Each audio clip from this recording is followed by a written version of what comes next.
Delphine Jubilard est introuvable depuis décembre 2020.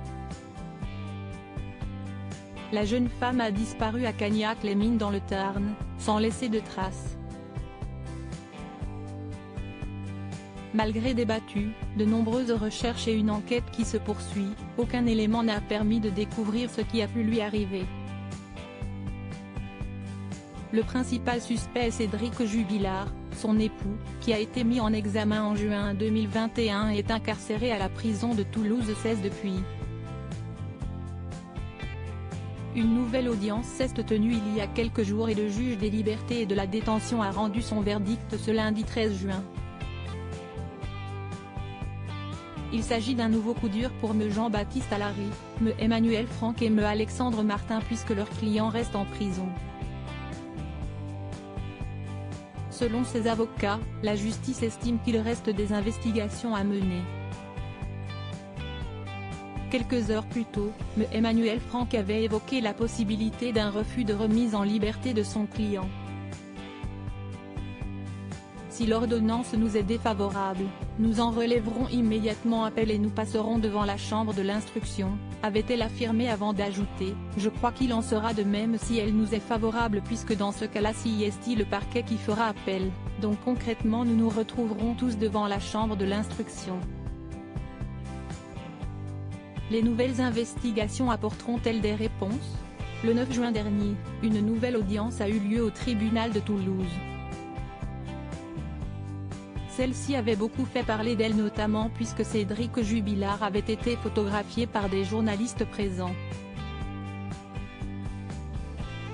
Toutefois, la diffusion de ces images n'avait pas été autorisée et il a été expliqué que le principal suspect avait un bouc fourni et des cheveux ras.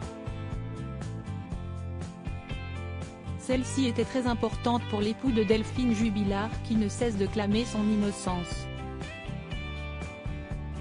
À la sortie de l'audience, ce sont les trois avocats de Cédric Jubilard qui avaient pris la parole.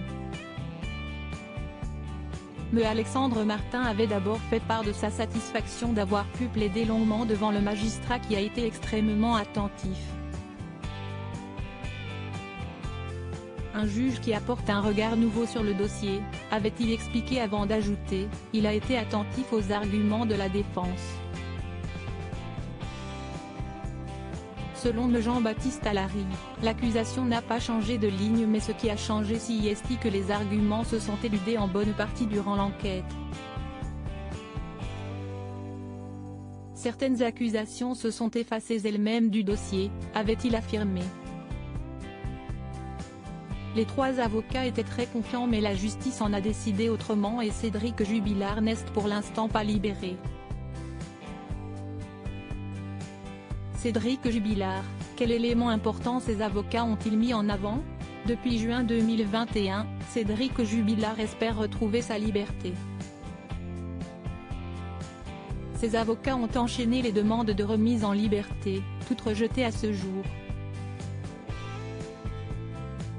Suite à l'audition du 9 juin dernier, me Jean-Baptiste Allary, me Emmanuel Franck et me Alexandre Martin avaient pris la parole et notamment évoqué un indice qui, selon eux, pourrait prouver l'innocence de leur client. Le téléphone de Delphine Jubilard a été manipulé à un moment où Cédric Jubilard était entendu, il ne peut pas l'avoir fait, a d'abord appelé me Alexandre Martin avant de préciser, il n'y a plus rien dans le dossier, il est urgent de relâcher cet homme. Pour rappel, Cédric Jubilard reste présumé innocent des faits qui lui sont reprochés, jusqu'à preuve du contraire par les autorités compétentes.